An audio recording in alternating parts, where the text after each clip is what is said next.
Praise the Lord, hallelujah. Zion வேதாகம ஆய்விற்கு அன்போடு கூட இயேசு கிறிஸ்துவின் நாமத்தில் உங்களை வரவேற்கிறேன். இன்றைய தினத்திலும் பரிசுத்த பவுல் அப்போஸ்தலர் கலாத்தியருக்கு எழுதின நிருபம் 4ஆம் அதிகாரம் முதல் 6ஆம் அதிகாரங்களில் உள்ள வசனங்களை தியானிக்க சர்வவல்லமை தேவன் நமக்கு கிருபை பாராட்டுவாராக.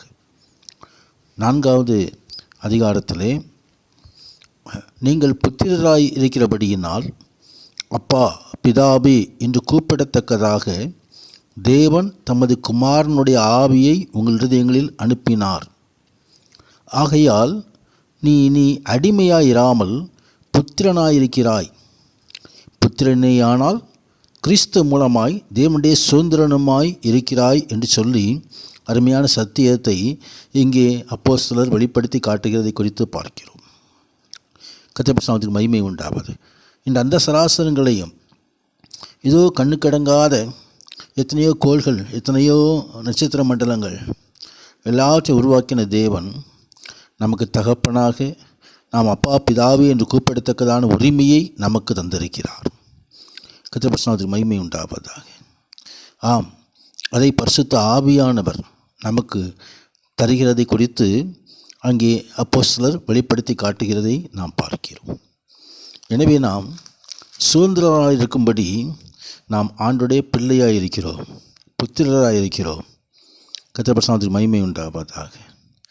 ஆம், ஆண்டவரை புத்திரராக எப்படி நடந்து கொள்ள வேண்டும் என்பதையும் இங்கே அப்போஸ்தலர் தெளிவுபடுத்துகிறதை பார்க்கிறோம். கிறிஸ்து உங்களிடத்தில் உருவாகும் அளவும் உங்களுக்காக மறுபடியும் கற்ப வேதனைப்படுகிறேன். இங்கே கலாத்தியரை பார்த்து கிறிஸ்து மீண்டும் உருவாக வேண்டும். ஏன்னு சொன்னால் சத்தியத்தை விட்டு விலகி போகும்போது மீண்டும் அவர்களை சத்தியத்திற்குள் கொண்டு வரும்படி கிறிஸ்து மறுபடியும் உருவாகும்படியாக அப்போஸ்தலர் படுகிற பிரயாசத்தை குறித்து இங்கே எழுதப்பட்டிருக்கிறது. கர்த்தருடைய நாமத்துக்கு மகிமை உண்டாவதாக. தொடர்ந்து ஆகாரை குறித்தும் சாராளை குறித்தும் அப்போஸ்தலர் எழுதுகிறதை குறித்து பார்க்கிறோம். கர்த்தருடைய நாமத்துக்கு மகிமை உண்டாவது. ஆபிரகாமுக்கு 2 குமாரர்கள் இருந்தார்கள்.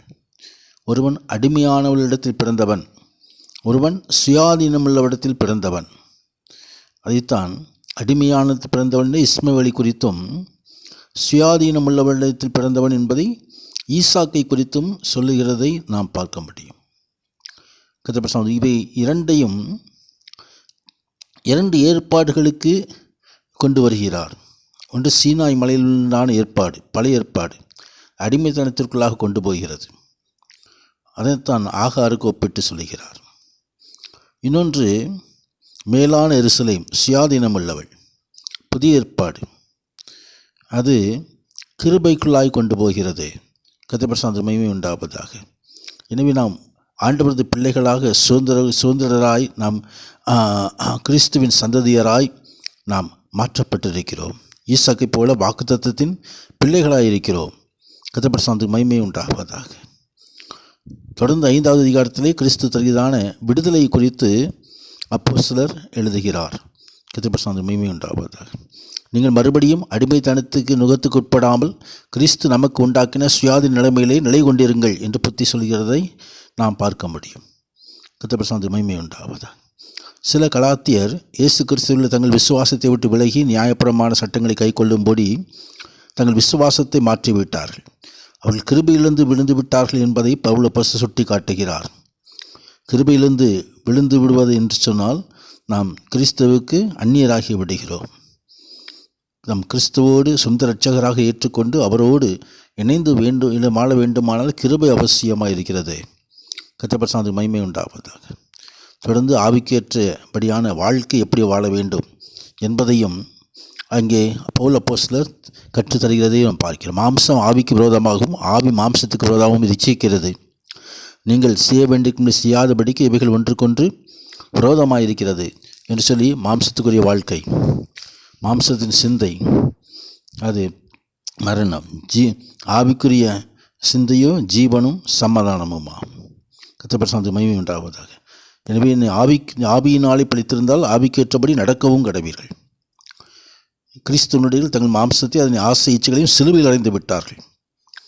அப்படித்தான் அங்கே அப்போஸ்தலர் கற்றுத்தருகிறார். 6வது அதிகாரத்தில் எல்லோருக்கும் நன்மை செய்ய வேண்டும் என்பதை ஒருவர் பாரத்தை ஒருவர் சுமந்து கிறிஸ்துவனுடைய பிரமாணத்தை நிறைவேற்றும்படியாக நாம் அழைக்கப்படுகிறோம்.